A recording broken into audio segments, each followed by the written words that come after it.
Përshëndetje miq, e pyetën një burr të mençur dhe të urdhër, i thanë na jep një këshill që po ta bëjmë, shpëtojmë prej poshtërsisë së njerëzve. Po, tha burri i mençur, është e lehtë. Në qoftë se ju shajnë, ju mos i shani mbrapsht. Në qoftë se ju godasin, ju mos i godisni mbrapsht. Dhe në qoftë se u jepni para, u bëni nder, u zgjidhni ndonjë hall të madh, mos prisni kurrë që ata t'ju kthejnë nderin mbrapsht. Dhe kështu shpëtoni prej tyre.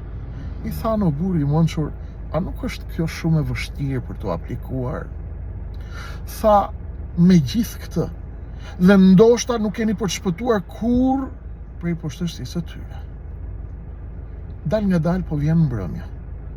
Është ora e protestës. Këshilla ishte për rrafshin njerëzor. Me të keqen që ka pushtuar Shqipërinë, ne nuk do të heshtim. Do të jemi atje, sepse Shqipëria është në rrezik. Miru takofshi.